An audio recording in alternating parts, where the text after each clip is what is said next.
Mbote na biso banso balandi ya VOA, The Voice of America, toza na VOA Lingala. Lelo tozo solola na émission na biso na bozindo po etali kokotso ezali na mboka ndenge makambo ezokende. Toyebi président Félix Tshisekedi asakolaki mikolo mileki suka na libala kati na cash lingomba lia ye esangisi masangamo mosusu na FCC lingomba ya mokonzi ya kala Joseph Kabila, Front commun pour le Congo. Kasi na yango tiaki nisika informateur moto akoluka lingomba nini lizali na ba député koleka to pe majorité ya sika kasi yango eza na mwa ngungu tomoni makambo ezosala mebele mpona koloba makambo yango lelo tobengisaki invité na biso ezali bongo secrétaire permanent adjoint ya PPRD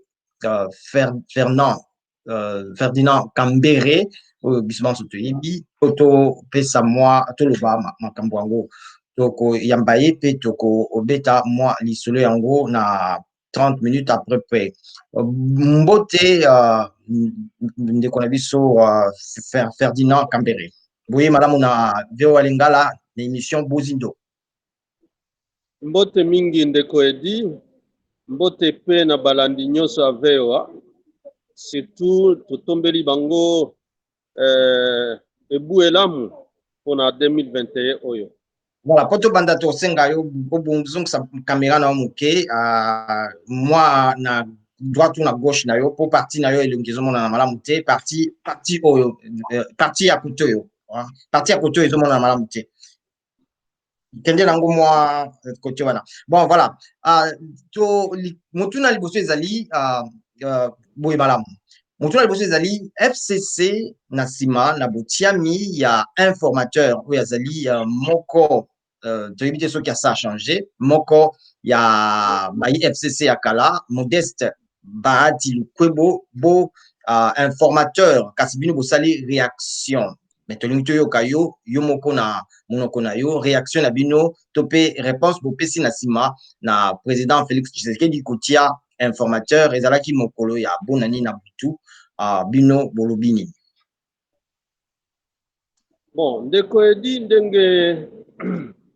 boyokaki yango biso pe tolandaki ke mokonzi ya mboka asepeli ko landisaka ba irrégularité na ba irrégularité parce que alors que premier ministre mutu nyonso ayebi ke aza nano en fonction a déposé démission na ye te bureau boyebi définitif ya assemblée nationale bakweyisaki yango na lolenge oyo elekaki oyo biso nyonso todécrier omona ke lelo na mboka na biso donc on dirait badéputé bazalaka parti te bazalaka idéologie te bazalaka ya kosomba même ata na lomeya osombi ye nde na lolenge wana biro wana ya mabunda ekweyaki mais kasi atako ekweyaki po batiela biso mosusu esengi mwa processus mais tomoni pe bikanda mosusu euti pe na niveau ya cour constitutionnelle ka ndenge wana po bayebisaka biro ezalaki ka biro ya plénière bakomisa yango biro ya assemblée mobimba mais malgré o wana tokomona kaka même biro wana sikoyo communiqué oyo basali ke baconvoqué session extraordinaire ekomi nde mama ya likambo kaka ya baviolation bango mpe bakomo mipesa bapouvoir mosusu oyo eyebani te na constitution mpona un bureau provisoire net koexamine contrôle ya gouvernement biloko ya ndenge wana donc omoni ke démocratie na mboka na biso ezozonga nsima alors que article 78 yango moko ya constitution na biso mpona konome un informateur il faut qu'on prouve que nano majorité ezali te et puis eloko yango esalemaka nde na début ouverture ya session parlementaire autrement dit na session extraordinaire inaugurale ya législature ya sika mais awa toza katikati ya mandat ça veut dire tosali déjà 2 ans biloko wana ekosalema te il fallait soit premier ministre azala si ya démissionnaki soit que majorité ezomonana te, mais awa ke bakobundisa yango kaka na ndenge kaka ya on dirait lomea ba violence na ba intimidation ke bango bakobuka chambre wana parlement wana kobangisa badepute wana sikoyo ekomi kokonza mboka na lolenge oyo esengeli te. Mais malheureusement ndenge bozolanda bino moko basakoli meme ya VOA bolanda ngo que malheureusement eza malgré situation difficile et sécuritaire na mboka na biso na est kuna baokata bato kamba mitu donc bafete nyonso na beni kuna balekisi na ndenge ya mabe baituri banini bamilitaire na biso baapema te. Alors na niveau wana omoni ke bakende oyebisa bino ke batu kote oyo bazoluka nde majorité na nini bapositionnement kaka donc ekomi ke on dirait pouvoir yango batu bazwaki ka mpona kosakana nango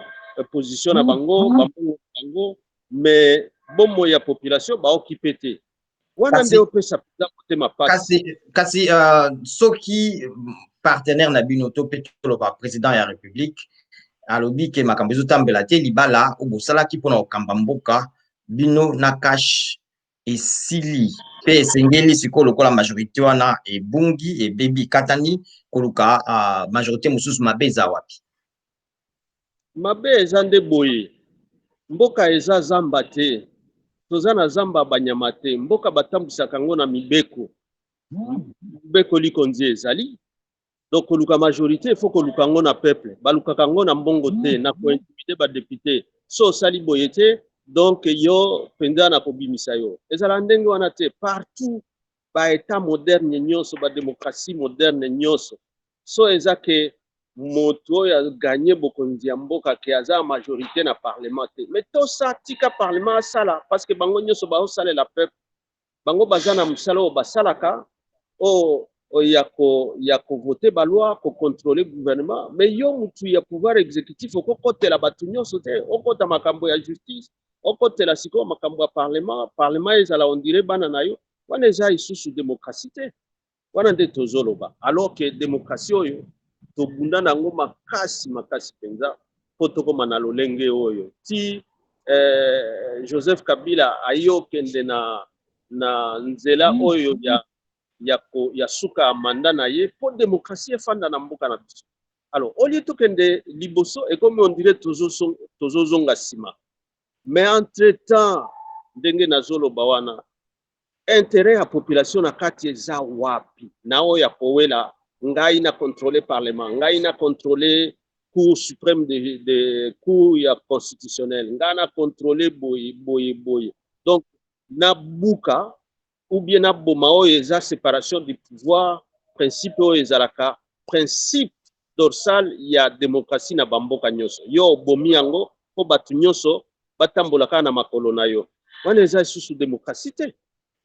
kasi koboyo bino boboyi bino bokanisi koyeba kochange nini motuna yango wana tozotuna tomoni mpe lokola bato mingi bazali ba FCC toyebi te soki balongwe to balongwe te bakatisi ngambo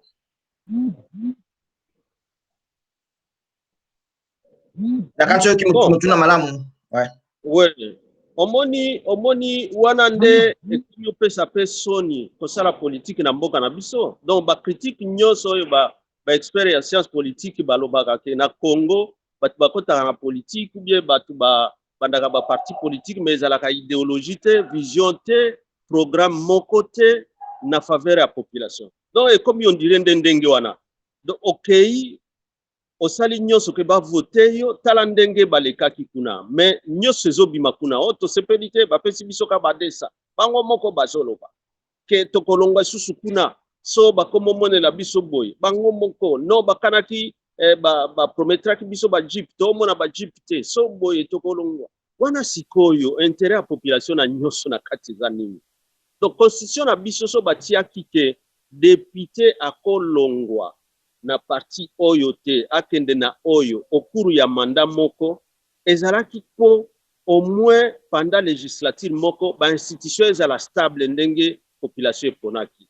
mais so eza siko ke crise penza et monani ke botami entre gouvernement na parlement wana nde président ko dissoudre eza te ke siko yemoko aza pouvoir ko dissoudre lokola loyenge net makambo lekaki entre Kasavubu na Lumumba te awa batiaki penza ke condition il faut ezala ke entre gouvernement na parlement kokoso ezali et puis kokoso ya makasi crise persistante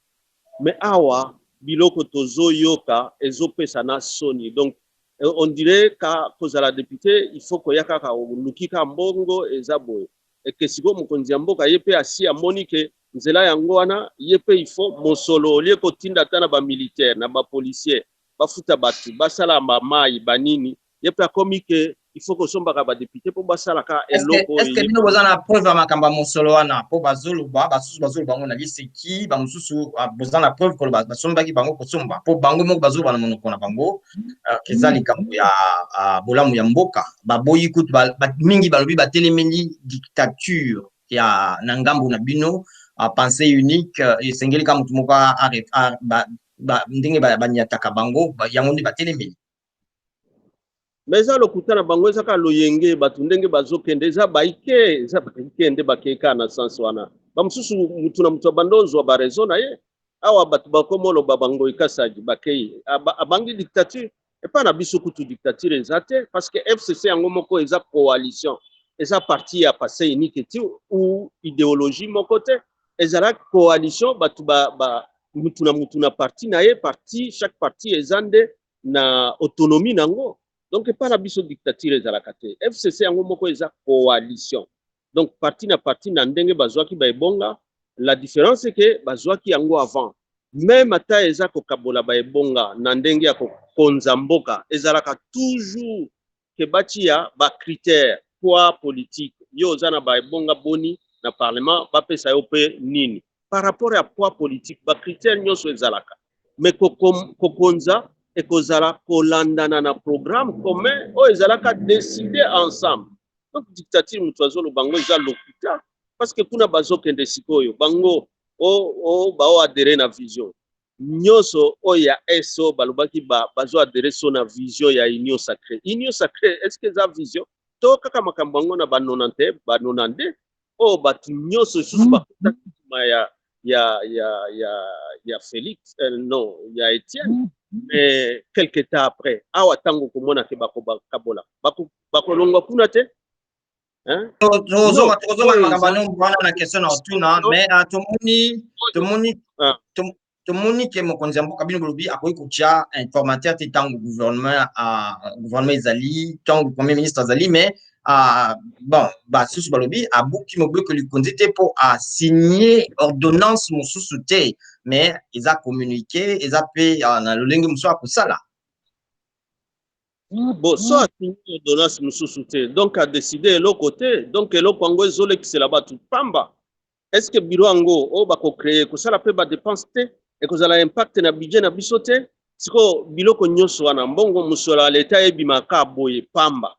donc ye a décidé eloko te donc bakoloba te ke abuki mobeko donc ayebi ke so asali yango eza kobuka mobeko mais atie quand même hein wana eza siko bokambeli ya ndenge nini ya mboka hein donc kokosa koambrouiller ka population alors que basusi ya population eza ebele wana nde tozoloba eza distraction diversion oyo ya kotia bato ke no so eza boye bokozwa siko boye bondimaka makambo ekende na mais na désordre te batexte liboso parce que so tozondimela susu batexte te donc wana ekomi sikoyo eloko moko compliqué toloba mpe bosolo lobi toloba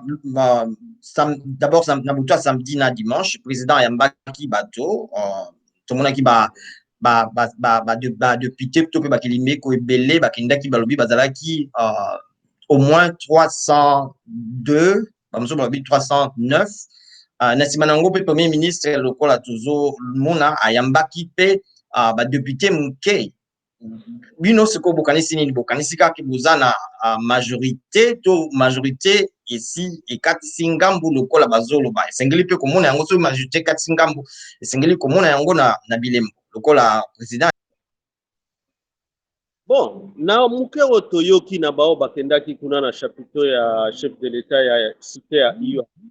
Bango balobi bakendo luka bajiko ba promettraki bango. Bongo Tolanda baza ba signature so ya pétition wana nde ba Holanda ba promesse na bango. Alors que côté mususu ezalaki nde côté na biso ezande premier ministre ya osala a célébrer na batoyo bakambaka majorité parlementaire. Ça veut dire bakonzi ya ba parti politique ba chef ya ba parti politique o ezana ba parti kuna ba chef ya ba regroupement ba chef ya ba groupe parlementaire o bazape kuna ba chef pe ya ba commission kuna bango nde bazalaki kuna. Mais tokolo bateke déjà ezalaki rendez-vous que ba député baya te biso eza organisé to travailler kana ordre lobby ezalaki ka échange de vœux oyo premier ministre na bato oyo basouteniraka gouvernement na ye na kati ya parlement nde bapartageaki ka baveux entre bango. Mais bastratégie ya combat na kati kuna so élection ya bureau ekozala wana eza eloko mpe mosusu ekokala mpe ndenge mosusu parce que bato bazomikosa bakanisi ke bato so bake kuna bapartager epa na mokonzi ya mboka ekomi nde majorité. Non, qualification ya majorité eza na lolenge nango il faut kolanda mibeko baparti politique ezalaka te ke yo député ya PPRD par exemple longwe awa lelo okomi kuna article 54 ya règlement intérieur epekisi epesi député moko na législature nyonso kaka choix moko ya kopona groupe parlementaire. Or na kati ya parlement efonctionnaka na ba groupe parlementaire na ba commission permanente na ba commission ad hoc. Eloko wana tozoyoka so union sacrée eza moko ya biloko totanga wana te. Donc wana eza libanda eza biso kutu totala ngo te. Kasi ata bozotala ngo te mais na FCC nini etikali lisusu bamosusu balobi lokola tobaka na lopoto na français coquille vide ba regroupement ezali na kati ya FCC ya minene ba AFDC ba code ba mususu ya minene pe ya même ya mike ba AAA musu bango nyonso ba na bakonzi na bango ba si balobi bakoti na union sacrée. Bon, so eza ke regroupement ke bazwi résolution ke balongo FCC wana eza likambo mosusu. Mais oyo ya moko ya koadere ekobakisela bango nombre te so eza vote d'accord. Mais so eza qualification so eza ya PPRD otikala ka ya PPRD parce que PPRD akokende adere kuna te ekotikala koki vide nde nini. Déjà biso en tant que PPRD tozalaka déjà na plus de 120 ekotikala koki vide nde nini. Et puis ba regroupement ebele mususu nde ezali bao nyonso bazalaki autour ya premier ministre basali o bakei tokolo ba net ba o ba komo lo ba Fachibeto Viva net ba Pius Mwabilu po ya kobatela ka ba ebonga na bango population nyonso esi eyebi ke eza pona bolamu ya Congo te eza pona bolamu ya population te eza kaka o banga po za ministre po balongola yo te peut-être ba ko maintenir yo ainsi de suite. Wana eza ba hypothèse wana eza politique ya libumu nde bazo sala mais eza politique ya mboka te eza politique ya un nationalité. Mais tout le bapé qui problème eza solo tout monde qui baïke ya FCC ya mikepete ya minene même ndambu ya ba FDC ko ba makambo ebele basinga ki changement ya leadership po bozui bokoyisami mingi bandama mpona ya mokonzi ya mboka toyebi ke mokonzi ya mboka kala Joseph Kabila mokonzi ya FCC azali na Lubumbashi et puis comité de crise ekendaki kuna. Donc problème ezali est-ce que bozo bongo la makambo ba reprocher bino balobi boza na dictature boza na pensée unique ndenge ba msu bazo ba niataka bango ba considérer bango te nyonso wana ezalaki ka propagande ya mabe ya lokuta pe nalobi pensée unique par rapport à quoi? Il y a déjà toza na campagne te il y a déjà gouvernement il faut gouvernement esala pour la population toza déjà na parlement nyonso eza na kati mibeko kuna pensée unique par rapport à quoi? Hein? Pensée unique ezalaki pa na biso te nous toza parti munene bato nyonso bayebi PPRD ntango baconcession nyonso tosalaka à 2006 après ba élection ya 2006 oto salana idemona na palu na 2011 batia informateur parce qu'après ma élection coalition ezalaki na signature ezalaki te banomaka Mwando Simba comme informateur à l'époque, mais en 2018 coalition FCC ezalaki déjà la majorité au ekoki tozalaki kutu na posa ya cache te pona conformer gouvernement, mais mokonzi mboka kala asala concession po oyo azokamba mboka atake président na biso tokamba ensemble. C'était ça la deuxième coalition, mais pensée unique wana ezaka ba propagande ya lokuta. Donc ezala batu na batu oyo peut-être akeo promettre tango osala campagne que totenga na kozala ministre, mais batu nyonso bakozala ba ministre c'était majorité. Pour pouvoir majorité il faut au moins 251 députés nationaux na mboka na biso na parlement na assemblée nationale wana parce que ça 500, mais 250 wana okotia bango ba ministre encore que na régime parlementaire oyo ya biso ata parti moko akozwa majorité na ye moko te. Donc awa okomona ba mususu alingaki azala président ya assemblée mabati mabunda wana epesi ekanda, mais bakotia batu mibale te quand même hein? Wana nde ba passé unique wana eza ba passé unique te mokonzi na biso kutu ye azalaka na équilibre non seulement ya ba province équilibre ya ba province ateniraka pe compte na genre parce que kotia pe mwasi wana ezalaki quand même kolakisa ke il faut pe basi oyo baza na mayele baza profil bazwa pe promotion. Na communiqué na bino bozo kebisa mwa makambo ebele bozo kebisa tribalisme bozo kebisa séparation ya pouvoir bino bomoni ke siko tribalisme koti to nini séparation de pouvoir justice eza na côté nango assemblée pesa na ba assemblée na ba province eza côté nango pe. Oui, parce que na façon mokonzi ya mboka zomi kotisa même na ba pouvoir ya ba gouverneur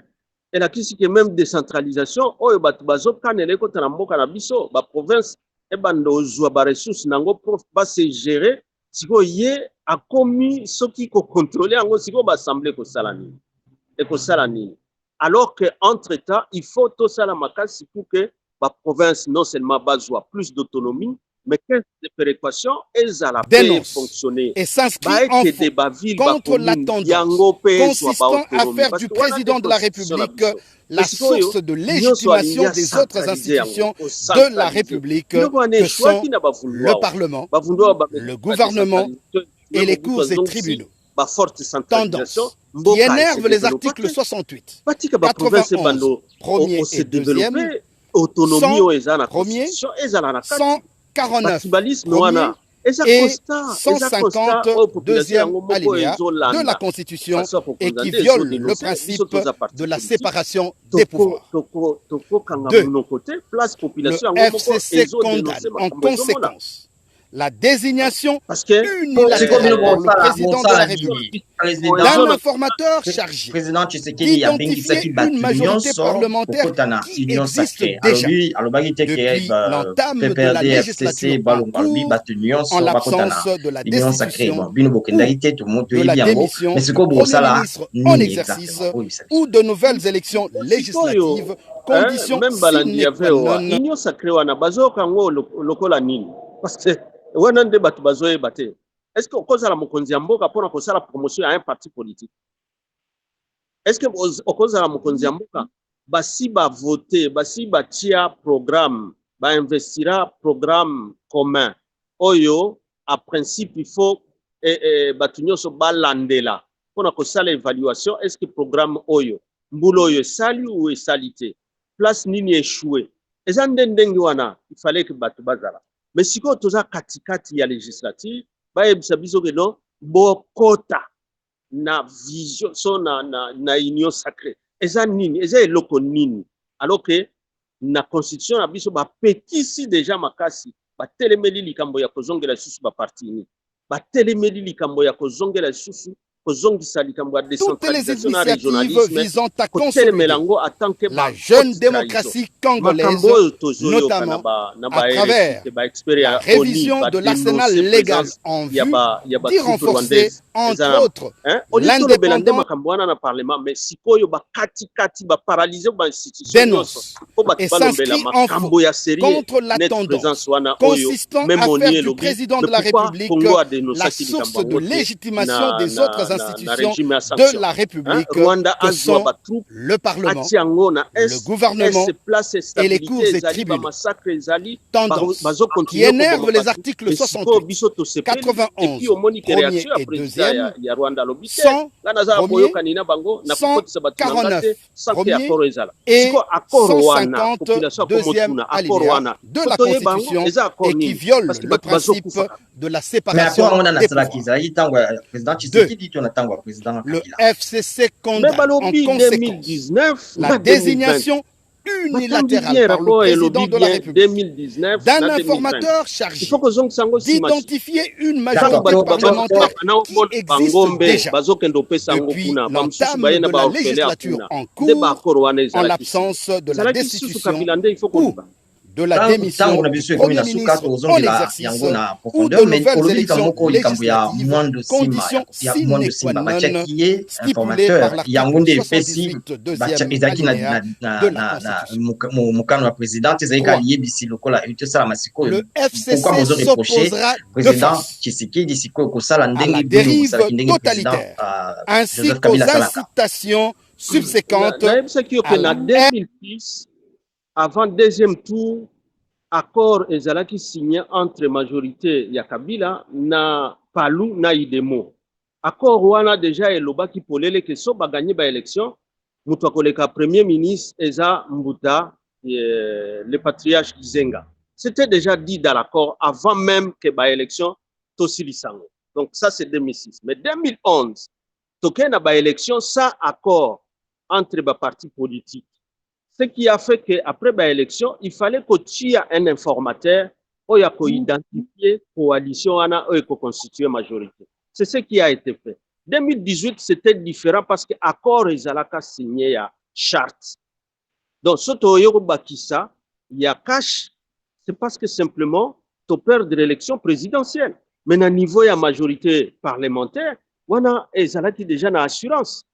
C'est pourquoi Ezalaki Natina. Il y a un informateur, là où il y a un accord,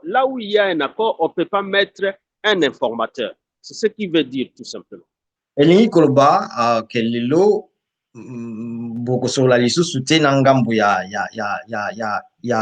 union sacrée bozala na opposition to egozala ndenge nini batu bazo mituna mingi. Bon, tokoyeba nyoso wana na ndenge tozokende parce que élection ya bureau définitif eza enjeu munene biso tozo se préparer parce que toyebi ke so ba respecter mibeko nyoso donc majorité kotika la ka place ezali baluka majorité na katikati te so moni koza majorité te et que crise ezali entre parlement na gouvernement wana ko dissoudre parlement pour souverain se prononcer pour na ba député asika mais awa ke kosomba batu kapo pesi bango $200, $300 ba jeep nde comme majorité mususu eza anticonstitutionnel, inconcevable la démocratie. Et salema et pas mon côté. Voilà, ezalaki ezali suka na émission na biso lelo to sololi pour Italie makambozo kamboka FCC etelemeli botiami ya sénateur Modeste Bahati Lukwebo lokola informateur pour na koluka majorité mususu pe etelemeli likambo ya kosala majorité mususu to yambaki pona yango mwana mboka Ferdinand Kambere oyazali mutambwisi mulandi ya PPRD lingumba ya président Joseph Kabila tokoyamba lisusu pona bozindo kokinde na bozindo na yango donc topesi matondo na mwana mboka Ferdinand Kambere pe topesi mubu molamu na balandi banso ya VOA ezalaki émission na biso na bozindo na VOA lingala matondo mingi na biso banso tolandaki émission na biso tokokutana mbala ya sima kuna yango tokokutana na